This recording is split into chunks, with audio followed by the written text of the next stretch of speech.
ನಿಮ್ಮ ಬಿಸ್ನೆಸ್ ಯಾವುದೇ ಇರಲಿ ಅದನ್ನು ಪ್ರಚಾರ ಮಾಡಬೇಕಾದ್ರೆ ಸುಮನ್ ಟಿವಿಯಿಂದಲೇ ಸಾಧ್ಯ. ಕೂಡಲೇ ಸಂಪರ್ಕಿಸಿ. ಆಮೇಲೆ ಏನಾಗ್ತದೆ, ಮಕ್ಕಳಲ್ಲಿ ಯೂತಲ್ಲಿ ಒಂದು ಕಷ್ಟ ಬಂದರೆ ಅದನ್ನು ಹೆಂಗೆ ನಿಭಾಯಿಸಬೇಕು ಅನ್ನೋ ಒಳ್ಳೆ ವಿಧಾನಗಳು ಗೊತ್ತಾಗ್ತಾ ಇಲ್ಲ. ಅದನ್ನು ನಾವು ಕೋಪಿಂಗ್ ಸ್ಕಿಲ್ಸ್ ಅಥವಾ ಸ್ಟ್ರೆಸ್ ಮ್ಯಾನೇಜ್ಮೆಂಟ್ ಸ್ಕಿಲ್ಸ್ ಅಂತ ಹೇಳ್ತೀವಿ. ಆಲ್ಕೋಹಾಲ್ ಡ್ರಿಂಕ್ಸ್ ಅಭ್ಯಾಸ ಇರೋರು ಅವರು ಬಿಟ್ಬಿಟ್ಟಿರ್ಬೋದು, 1-2 ತಿಂಗಳು 3 ತಿಂಗಳು ಬಿಟ್ಬಿಟ್ಟಿರ್ಬೋದು, ಆದರೂ ಅವ್ರು ನಾವು ಫಾಲೋ ಅಪ್ ಬನ್ನಿ ಅಂತ ಕರಿತಾ ಇದ್ದೀವಿ. ನಾವು ಈ ದಿನ ಮುದ್ದೇನಹಳ್ಳಿ ಸತ್ಯಸಾಯಿ ಆಸ್ಪತ್ರೆ ಬಳಿ ಇದ್ದೀವಿ. ನಮ್ಮ ಮುಂದೆ ಈಗ ಡಾಕ್ಟರ್ ನವ್ಯ ಮೇಡಮ್ ಇದ್ದಾರೆ. ಅವರನ್ನು ಪ್ರೀತಿಯಿಂದ ಸ್ವಾಗತ. ಮೇಡಮ್ ನಮಸ್ತೆ. ನಮಸ್ತೆ ಮೇಡಮ್ ನಮಸ್ತೆ.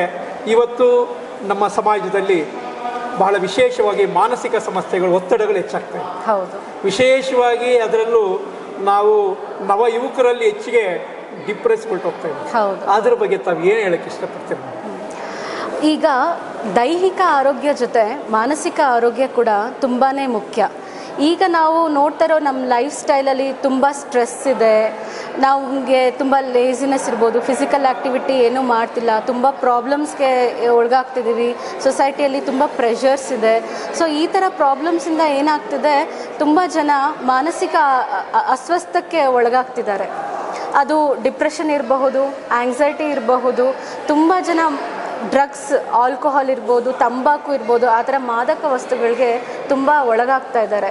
ಆಮೇಲೆ ಸೈಕೋಸಿಸ್ ಇರ್ಬೋದು, ಬೈಪೋಲಾರ್ ಅಂತೀವಿ, ನಿದ್ದೆ ಸಮಸ್ಯೆಗಳಿರ್ಬೋದು, ತಲೆನೋವು ಆಗಿರಬಹುದು, ಮೈಕೈ ನೋವು ಇರ್ಬೋದು, ಸುಸ್ತಿರ್ಬೋದು, ಆ ಥರ ತುಂಬ ಸಮಸ್ಯೆಗಳಿಂದ ಬಳಲ್ತಾ ಇದ್ದಾರೆ. ಇತ್ತೀಚೆಗೆ ಅದು ಜಾಸ್ತಿ ಆಗ್ತಿದೆ, ಅದನ್ನು ನಾವು ನೋಡ್ತಾ ಇದ್ದೀವಿ. ಅದಕ್ಕೆ ನಾವು ತಕ್ಕಂಥ ಟ್ರೀಟ್ಮೆಂಟ್, ಔಷಧಿಗಳಾಗಿರಬಹುದು ಅಥವಾ ಆತ್ಮ ಸಮಾಲೋಚನೆ ಅಂದರೆ ಕೌನ್ಸಿಲಿಂಗ್ ಸರ್ವಿಸಸ್, ಅದನ್ನು ನಾವು ಮಾಡಿಕೊಡ್ತೀವಿ ನಮ್ಮ ಆಸ್ಪತ್ರೆಯಲ್ಲಿ. ಮೇಡಮ್, ಇತ್ತೀಚೆಗೆ ಆಧುನಿಕ ಜಗತ್ತಿನಲ್ಲಿ ವಿಶೇಷವಾಗಿ ಯೂತ್ಸ್, ಹುಡುಗ ಮತ್ತು ಹುಡುಗಿಯರಿಗೆ ಹೆಚ್ಚು ಮಾನಸಿಕ ಒತ್ತಡಗಳು ಇರ್ತವೆ. ತುಂಬ ಜನ ಆತ್ಮಹತ್ಯೆ ಅಂತವರೆಗೂ ಹೋಗ್ಬಿಡ್ತಾರೆ. ಇದನ್ನು ಏನು, ಯಾಕೆ ಈಗ ಆ ರೀತಿ ಆಗ್ತದೆ? ಹೌದು, ಅದು ತುಂಬಾ ನಿಜ. ಈಗ ಏನಾಗ್ತದೆ, ವರ್ಲ್ಡ್ ತುಂಬ ಕಾಂಪಿಟೇಟಿವ್ ಆಗ್ತಾ ಇದೆ. ಸೊ ಅವ್ರ ಮೇಲೆ ತುಂಬ ಪ್ರೆಷರ್ ಬೀಳ್ತಾ ಇದೆ. ಪೇರೆಂಟ್ಸ್ ಪ್ರೆಷರ್ ಇರಬಹುದು, ಅಥವಾ ಟೀಚರ್ಸ್ ಪ್ರೆಷರ್ ಇರಬಹುದು, ಅಥವಾ ಅವರು ತಮ್ಮ ಫ್ರೆಂಡ್ಸ್ಗೆ ಕಂಪ್ಯಾರಿಸನ್ ಆಗಿರಬಹುದು. ತುಂಬ ರ್ಯಾಗಿಂಗ್ ಥರದ್ದು, ತುಂಬ ಬಾಡಿ ಶೇಮಿಂಗ್ ಥರದ್ದು, ಆ ಥರದ್ದು ತುಂಬ ನಡೀತಾ ಇದೆ ಯೂತಲ್ಲಿ. ಆಮೇಲೆ ಅವ್ರ ಎಕ್ಸ್ಪೆಕ್ಟೇಷನ್ಸ್ ಜಾಸ್ತಿ ಇರುತ್ತೆ, ಅದಕ್ಕೆ ರೀಚ್ ಆಗ್ತಿರಲ್ಲ.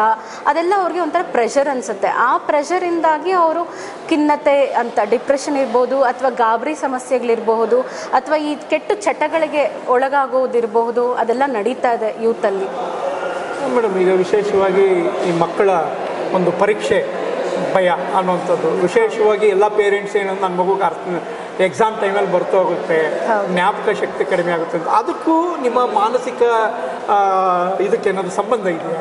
ಅದು ನೋಡಿ, ಮಾನಸಿಕ ಅಂದರೆ ಎಲ್ಲರಿಗೂ ಸಂಬಂಧಪಟ್ಟಿರೋದು. ಅದು ಮಾನಸಿಕ ಕಾಯಿಲೆ ಇರೋರಿಗೆ, ಪೇಷಂಟ್ಸ್ಗೆ ಅಷ್ಟೇ ಅಂತ ಅಲ್ಲ.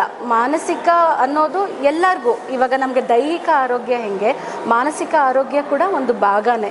ಸೊ ಇವಾಗ ಏನಾಗುತ್ತೆ, ಒಂದು ಚಿಕ್ಕ ಮಗು ಎಕ್ಸಾಮ್ಸ್ ಬರ್ತಾ ಇರುತ್ತೆ, ಅವರ ತಂದೆ ತಾಯಿ ಪ್ರೆಷರ್ ಆಗ್ಬಿರ್ಬೋದು, ಇಲ್ಲ ಟೀಚರ್ಸ್ ಪ್ರೆಷರ್ ಆಗ್ತಿರ್ಬಹುದು, ಓದು ನೀನು ಫಸ್ಟ್ ರ್ಯಾಂಕೇ ಬರಬೇಕು ಅಂತ ಪ್ರೆಷರ್ ಆಗ್ತಿರ್ಬೋದು. ಆ ಒತ್ತಡದಿಂದ ಅವರು ಸ್ಟ್ರೆಸ್ಗೆ ಒಳಗಾಗ್ತಾ ಇದ್ದಾರೆ. ಆಮೇಲೆ ಏನಾಗ್ತದೆ, ಮಕ್ಕಳಲ್ಲಿ ಯೂತಲ್ಲಿ ಒಂದು ಕಷ್ಟ ಬಂದರೆ ಅದನ್ನು ಹೆಂಗೆ ನಿಭಾಯಿಸಬೇಕು ಅನ್ನೋ ಒಳ್ಳೆ ವಿಧಾನಗಳು ಗೊತ್ತಾಗ್ತಾ ಇಲ್ಲ. ಅದನ್ನು ನಾವು ಕೋಪಿಂಗ್ ಸ್ಕಿಲ್ಸ್ ಅಥವಾ ಸ್ಟ್ರೆಸ್ ಮ್ಯಾನೇಜ್ಮೆಂಟ್ ಸ್ಕಿಲ್ಸ್ ಅಂತ ಹೇಳ್ತೀವಿ.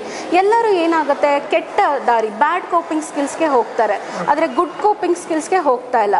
ಸೊ ಬ್ಯಾಡ್ ಕೋಪಿಂಗ್ ಸ್ಕಿಲ್ಸ್ ಏನಾಗಿರ್ಬೋದು, ಫ್ರಸ್ಟ್ರೇಷನ್ ಆಗೋದಾಗಿರ್ಬೋದು, ಕೆಟ್ಟ ಚಟಗಳಿಗೆ ಹೋಗೋದಾಗಿರ್ಬೋದು, ಸೂಸೈಡ್ ಮಾಡ್ಕೊಳ್ಳೋದಾಗಿರಬಹುದು, ಎಸ್ಕೇಪ್ ಮಾಡೋದಾಗಿರಬಹುದು, ಅದೆಲ್ಲ ಬ್ಯಾಡ್ ಕೋಪಿಂಗ್ ಸ್ಕಿಲ್ಸ್. ಅದನ್ನು ಬಿಟ್ಟು ಅವರು ಗುಡ್ ಕೋಪಿಂಗ್ ಸ್ಕಿಲ್ಸ್ ಒಳ್ಳೆ ರೀತಿಯಲ್ಲಿ ನಿಭಾಯಿಸಿದ್ರೆ, ಏನಂದರೆ ಅದ್ರ ಬಗ್ಗೆ ಚರ್ಚೆ ಮಾಡೋದಾಗಿರ್ಬೋದು, ಇನ್ನೊಬ್ಬರಿಗೆ ಹೇಳ್ಕೊಳ್ಳೋಂಥದ್ದು, ಹಂಚ್ಕೊಳ್ಳೋದು, ಸಹಾಯ ತಗೊಳ್ಳೋದಿರಬಹುದು, ಅಥವಾ ಕೌನ್ಸಿಲಿಂಗ್ ಹೋಗೋದಿರಬಹುದು, ಒಳ್ಳೆಯ ಸವಾಸ ಮಾಡೋದಿರಬಹುದು, ಆಧ್ಯಾತ್ಮಿಕ ಕೂಡ ಒಂದು ಒಳ್ಳೆಯ ಕೋಪಿಂಗ್ ಸ್ಕಿಲ್ ಅದು ಆಗಿರಬಹುದು. ಇಲ್ಲ ಅವರು ಒಳ್ಳೆ ಸಂಘ ಮಾಡಿ ಒಳ್ಳೆಯವ್ರ ಜೊತೆ ಮಾತಾಡಿಕೊಂಡು ಆ ಥರ, ಅಥವಾ ನಮ್ಮ ಹತ್ರ ಬಂದು ಕೌನ್ಸಿಲಿಂಗ್ ತಗೊಳ್ಳೋದು, ಅದೆಲ್ಲ ಒಳ್ಳೆ ರೀತಿಯ ಕೋಪಿಂಗ್ ಸ್ಕಿಲ್ಸ್. ಒಳ್ಳೆ ಆಹಾರ ತಗೊಳ್ಳೋದು, ಒಳ್ಳೆ ಫಿಸಿಕಲ್ ಆ್ಯಕ್ಟಿವಿಟಿ, ಡಿಸಿಪ್ಲೈನ್ ಅಂತೀವಲ್ಲ, ಅದನ್ನೆಲ್ಲ ಫಾಲೋ ಮಾಡೋದು, ಅದೆಲ್ಲ ಗುಡ್ ಕೋಪಿಂಗ್ ಸ್ಕಿಲ್. ಆ ಥರ ಫೋಕಸ್ ಮಾಡಿದ್ರೆ ಅವ್ರು ಈ ಥರ ಸೂಸೈಡ್ಗೆ ಹೋಗೋದು ಅಥವಾ ಬೇರೆ ಮಾನಸಿಕ ಕಾಯಿಲೆ ಆಗೋದು ಅಥವಾ ದಾರಿ ತಪ್ಪುವಂಥದ್ದು ಕಡಿಮೆ ಆಗುತ್ತೆ. ಮೇಡಮ್, ಈಗ ನಿಮ್ಮ ಈ ಆಸ್ಪತ್ರೆಗೆ ಯಾವ ಥರ ರೋಗಿಗಳು ಬರ್ತಾ ಇದ್ದಾರೆ, ನಿಮ್ಮ ಅನುಭವ ಯಾವುದಾದ್ರು ಒಂದು ಹಂಚ್ಕೊಬೋದಾ? ನಮ್ಮ ಆಸ್ಪತ್ರೆಗೆ ಜಾಸ್ತಿ ಈ ಆಲ್ಕೋಹಾಲ್ ತಂಬಾಕು ಸೇವನೆ ಆ ಪೇಷಂಟ್ಸ್ ಜಾಸ್ತಿ ಬರ್ತಾ ಇದ್ದಾರೆ. ಆಮೇಲೆ ಆಂಗ್ಸೈಟಿ, ಎಸ್ಪೆಷಲಿ ಮೇಲ್ ಆಂಗ್ಸೈಟಿ, ಗಂಡಸರಲ್ಲಿ ಜಾಸ್ತಿ ಆಂಗ್ಸೈಟಿ. ಯೂಶಲಿ ನಾವೇನು ಹೇಳ್ತೀವಿ, ಹೆಣ್ಣು ಮಕ್ಕಳಲ್ಲಿ ಆಂಗ್ಸೈಟಿ ಜಾಸ್ತಿ ಅಂತ ಹೇಳ್ತೀವಿ ನಮ್ಮ ರಿಸರ್ಚ್ ಪ್ರಕಾರ. ಬಟ್ ಇಲ್ಲಿ ನಾವು ಈ ಜಾಗದಲ್ಲಿ ತುಂಬ ಗಂಡಸರಿಗೆ ಆಂಗ್ಸೈಟಿ ಅನ್ನೋದು ನೋಡ್ತಾ ಇದ್ದೀವಿ. ಎಲ್ಲರೂ ಏನು ಹೇಳ್ತಿದ್ದಾರೆ, ನಮ್ಮ ಕೋವಿಡ್ ಆದ್ಮೇಲಿಂದ ಇದು ಸ್ಟಾರ್ಟ್ ಆಗಿದೆ, ಈ ಥರ ಭಯ ಸ್ಟಾರ್ಟ್ ಆಗಿದೆ, ಗಾಬರಿ ಸ್ಟಾರ್ಟ್ ಆಗಿದೆ ಅಂತ.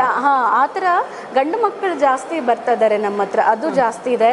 ಆಮೇಲೆ ಸ್ಕಿಜೋಫ್ರೀನಿಯಾ ಅಂತ ಕರಿತೀವಿ, ಅದೊಂಥರ ಗಂಭೀರವಾದ ಮಾನಸಿಕ ಕಾಯಿಲೆ. ಸೊ ಅವರು ಬರ್ತಾ ಇದ್ದಾರೆ. ನಿದ್ದೆ ಸಮಸ್ಯೆಗಳು ಅವ್ರು ಬರ್ತಾ ಇದ್ದಾರೆ.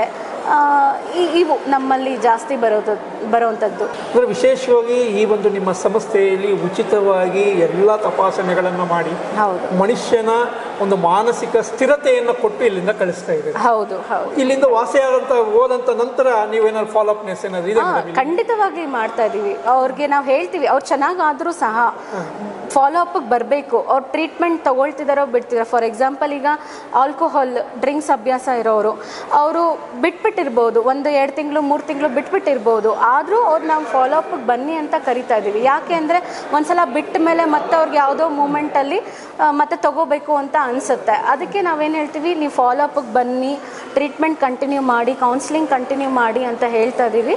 ಬರ್ತಾ ಇದ್ದಾರೆ ಪೇಷಂಟ್ಸ್, ಫಾಲೋ ಅಪ್ ಬರ್ತಾ ಇದ್ದಾರೆ. ಮೇಡಮ್, ಕೊನೆಯದಾಗಿ ನಮ್ಮ ಸುಮನ್ ಟಿವಿ ಪರವಾಗಿ ಜನತೆಗೆ ಏನು ಹೇಳಕ್ಕೆ ಇಷ್ಟಪಡ್ತೀನಿ? ನಾನೇನು ಹೇಳಕ್ಕೆ ಇಷ್ಟಪಡ್ತೀನಿ ಅಂದರೆ, ಎಲ್ಲ ಜನರು ದೈಹಿಕ ಆರೋಗ್ಯದ ಬಗ್ಗೆ ಫೋಕಸ್ ಮಾಡ್ತಾರೆ. ಬೇಕಾದ್ರೆ ಡಯಟ್ ಮಾಡ್ತಾರೆ, ಎಕ್ಸಸೈಸ್ ಮಾಡ್ತಾರೆ, ಅದನ್ನೆಲ್ಲ ಫೋಕಸ್ ಮಾಡ್ತಾರೆ. ಮಾನಸಿಕ ಆರೋಗ್ಯ ಅಂದರೆ ನೆಗ್ಲೆಕ್ಟ್ ಮಾಡ್ತಾರೆ. ಎಷ್ಟೋ ಜನಕ್ಕೆ ಮಾನಸಿಕ ಆರೋಗ್ಯ ಅಂದರೆ ಏನು, ಅದ್ರ ಸಮಸ್ಯೆಗಳೇನು, ಅದಕ್ಕೆ ಏನು ಮಾಡಬೇಕು, ಯಾರ ಹತ್ರ ಹೋಗಬೇಕು ಅನ್ನೋ ಅರಿವೇನೇ ಇರೋದಿಲ್ಲ. ಆಮೇಲೆ ಇದು ಕೂಡ ಮಾನಸಿಕ ಕಾಯಿಲೆನಾ ಅಂತಲೂ ಅವ್ರಿಗೆ ಗೊತ್ತಿರೋದಿಲ್ಲ. ಆಮೇಲೆ ತುಂಬ ನೆಗ್ಲೆಕ್ಟ್ ಮಾಡ್ತಾರೆ, ಮಾನಸಿಕ ಆರೋಗ್ಯನ ತುಂಬ ನೆಗ್ಲೆಕ್ಟ್ ಮಾಡ್ತಾರೆ. ಸೊ ನಾನು ಏನು ಹೇಳ್ತಿದ್ದೀನಿ ಅಂದರೆ, ಮಾನಸಿಕ ಆರೋಗ್ಯ ಕೂಡ ಇಂಪಾರ್ಟೆಂಟ್, ಮುಖ್ಯನೇ. ಹೆಂಗೆ ದೈಹಿಕಕ್ಕೆ ನೀವು ದೇಹನ ಹೇಗೆ ಚೆನ್ನಾಗಿ ನೋಡ್ಕೊಳ್ತಾ ಇದ್ದೀರಾ, ಹಂಗೆ ಮನಸ್ಸನ್ನು ಕೂಡ ಅಷ್ಟೇ ಚೆನ್ನಾಗಿ ನೋಡ್ಕೋಬೇಕು, ಖುಷಿಯಾಗಿ ಶುದ್ಧವಾಗಿ ಇಟ್ಕೋಬೇಕು. ಅದ್ರ ಮೇಲೆ ಫೋಕಸ್ ಮಾಡಿ. ಆ್ಯಂಡ್ ನಿಮ್ಗೆ ಏನೇ ಸಮಸ್ಯೆ ಇದ್ರೂ ಸಹಾಯ ತಗೊಳ್ಳೋದ್ರಲ್ಲಿ ಹಿಂಜರಿಬೇಡಿ. ಅದು ನಿಮ್ಮ ಫ್ಯಾಮ್ಲಿಗೆ ಹೇಳ್ಕೋಬಹುದು, ಫ್ರೆಂಡ್ಸ್ಗೆ ಹೇಳ್ಕೋಬಹುದು, ಯಾರು ನಿಮಗೆ ಒಳ್ಳೇದು ಬಯಸ್ತಾರೆ ಅಂಥವ್ರಿಗೆ ಹೇಳ್ಕೋಬೋದು.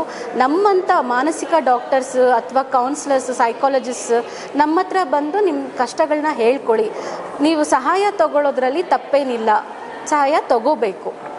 ಒಟ್ಟಾರೆಯಾಗಿ ಈ ಒಂದು ಮಾನಸಿಕ ಕಾಯಿಲೆ ಅನ್ನೋದು ಕೇವಲ ಅದು ಮನಸ್ಸಿಗೆ ಸಂಬಂಧಪಟ್ಟಿರೋದಲ್ಲ, ಇಡೀ ನಮ್ಮ ಜೀವನದ ಒಂದು ವಿಚಾರ ಆಚಾರಗಳ ಹೊಂದಾಣಿಕೆ ಅಂತಿರೋದು ಅಂತೇಳಿ ತಿಳಿಸ್ಕೊಟ್ಟಂಥ ಡಾಕ್ಟರ್ ನವ್ಯ ಮೇಡಮ್ಗೆ ತುಂಬ ಹೃದಯದ ಧನ್ಯವಾದಗಳನ್ನು ಅರ್ಪಿಸ್ತೇನೆ.